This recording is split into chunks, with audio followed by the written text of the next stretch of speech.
Art can provoke, inspire, and comfort. Today we look at abstract expressionism in Greenwich Village. Welcome to Off the Grid, Village Preservation's podcast based on our blog of the same name.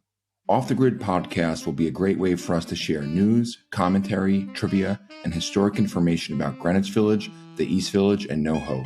We hope you become an avid listener and share with friends, neighbors, and family.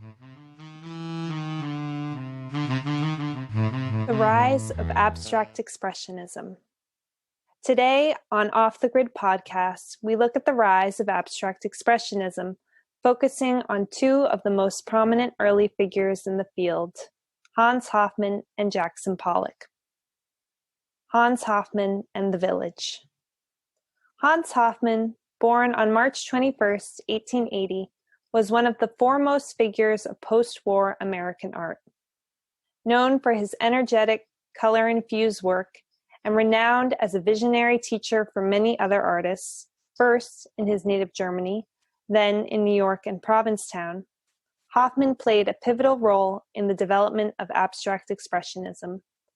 Much of this was done while he lived and worked in the village, particularly within the Greenwich Village Historic District.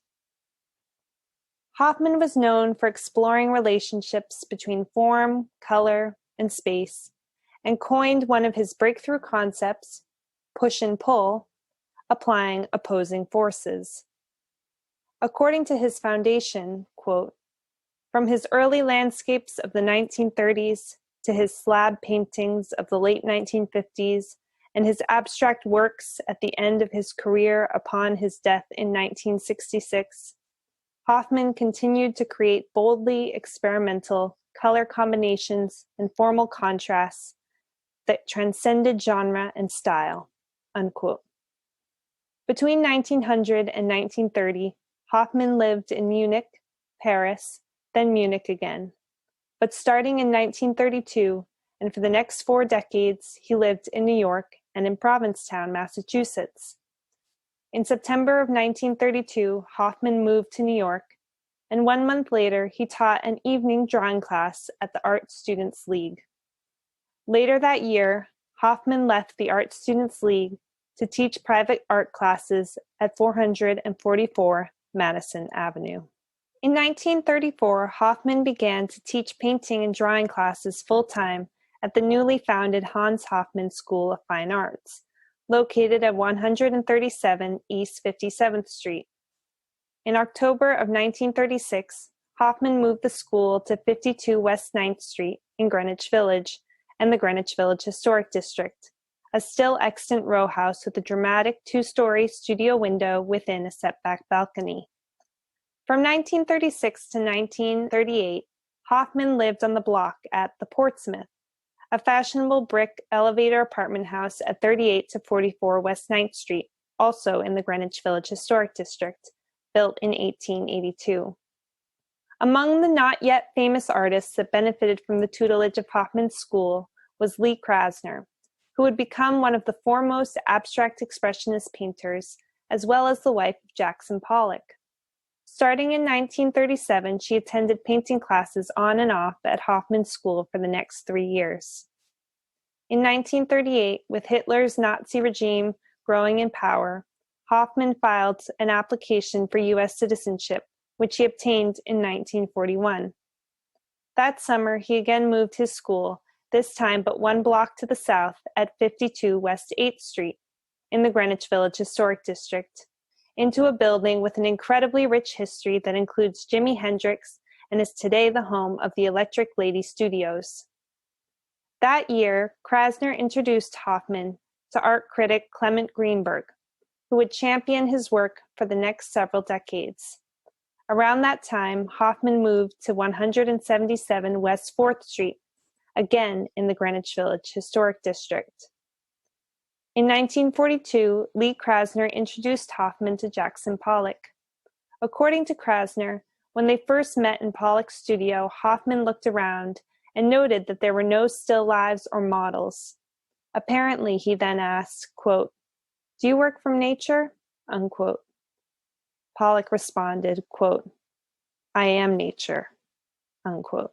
In 1943, After opening her Art of This Century gallery in New York at 30 West 57th Street, art collector Peggy Guggenheim saw Hoffman's paintings in his Greenwich Village studio during a visit arranged by Krasner. Guggenheim then began organizing what would be Hoffman's first solo exhibition in New York the next year. Later, Hoffman moved his studio to 53 East 9th Street, since demolished. In 1944, Hoffman's painting Idolatress was shown in the Whitney Annual for the first time, and he was included in 13 additional annuals before his death. Reviews of the exhibition and Hoffman's work were glowing. In one of them, Hilda Loveman used the term abstract expressionists for the first time. In 1950, Hoffman participated in the 3-day symposium at Studio 35 East 8th Street, which was an unscripted discussion among 25 artists who came to be known as the abstract expressionists, about their work as well as about the modern scene. In 1957, the Whitney Museum of American Art showed the retrospective Hans Hoffman. To show his appreciation for organizing the exhibition, Hoffman gave the museum his painting, Fantasia in Blue. By this time, Hoffman was no longer teaching. He had devoted himself to painting full-time, and he and his wife moved to an apartment in 1 Washington Square Village. He died in 1966, leaving a creative legacy infused in and from the village. Some of his students included Nell Blaine, Wolf Kahn, Richard Stankiewicz, Robert De Niro Sr., Lee Krasner, Mercedes Matter, Red Grooms, Joan Mitchell, Helen Frankenthaler, Alan Capro, Jan Muller, and Larry Rivers. Now we turn to 49 East 10th Street, home of Jackson Pollock. Jackson Pollock lived a relatively short but extremely productive artistic life. It is not a surprise that most of his prolific years were spent in the village, influenced by the intensity, expanse, and rhythm of the city. One of his lesser-known homes, when he himself was a still unknown painter just starting out, was 49 East 10th Street. Paul Jackson Pollock was born on January 28, 1912, in Cody, Wyoming. His family moved several times during his childhood and eventually ended up on the West Coast in Chico, California, and finally outside of Los Angeles. In September of 1930, Pollock followed his brothers Charles and Frank to New York City, where they were living. Charles had moved to New York several years before to study art at the Art Students League, and Frank had begun studying literature at Columbia. Paul Jackson Pollock dropped his first name once in New York and began going by his middle name, Jackson. Upon his arrival, Pollock began to study with Thomas Hart Benton, an artist whom he respected and admired, even though their eventual styles were quite different. He especially loved the village, and studying at the Art Students League made living in the village very convenient. He lived and worked in numerous places during his time here. 240 West 14th Street, his first recorded address in New York City, 46 Carmine Street, 46 East 8th Street, 76 West Houston Street, 47 Horatio Street, and 49 East 10th Street. At the time records list Pollock studying mural painting with Thomas Hart Benton at the Art Students League in October of 1931, his address was recorded as 49 East 10th Street. This Italianate-style row house was erected circa 1851 to 1852. In 1934, the Artists and Writers Dinner Club, a Depression-era group that provided nightly dinners to destitute people in the arts, was located here. Members of the club included, among many others, John Sloan, one of Pollock's other teachers and mentors. Pollock's early years in the village had an unexpectedly long-reaching impact. He inadvertently started the Washington Square outdoor art exhibit. In 1931, Pollock was in desperate need of money and began to set up his art for sale on a sidewalk near Washington Square Park. Soon, his friend and fellow starving artist Willem de Kooning joined him, as well as other village artists like Alice Neal, Saul Berman, and Ilya Bolotowski. Eventually, the sidewalk grew into the outdoor art exhibit, which is still in operation, happening twice a year on the weekends surrounding Memorial Day and Labor Day. Between 1935 and 1942, Pollock worked on the Work Progress Administration's Federal Art Project, part of the larger WPA mission to provide government support to workers in artistic and infrastructural projects during and after the Great Depression. The income he earned here gave him enough financial security to live and experiment with his art. By 1947, his iconic drip style emerges. Also known as action paintings, the drip style is marked by the use of sticks, trowels, or knives to drip and splatter paint, as well as pouring paint directly from the can. The direct physical engagement with his materials brought gravity, velocity, and improvisation to the artistic process. Pollock was to become one of the most famous artists in the abstract expressionist movement, also called the New York School, which was responsible for pulling the center of gravity of the art world from Europe to New York City, and specifically Greenwich Village.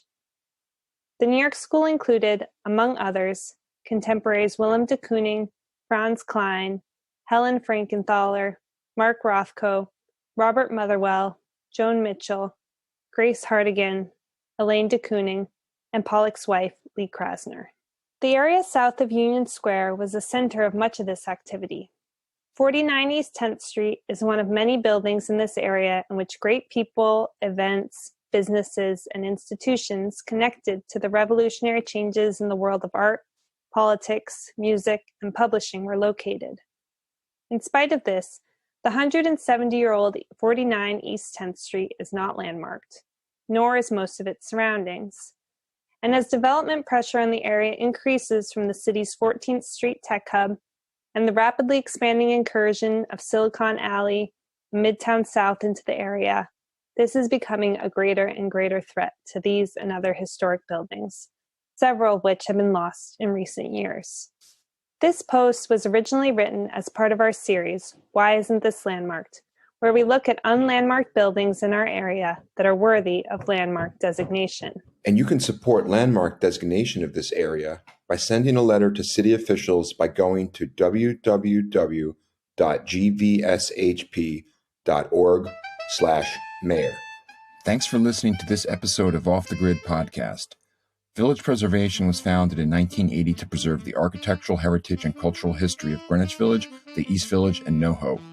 Village Preservation is a membership organization and relies on your support. Go to www.gvshp.org/donate to join or contribute. You can delve furthermore into any subject on our podcast at gvshp.org/blog. And don't forget to visit us on Facebook, Twitter, and Instagram. Till next time on Off the Grid, be well.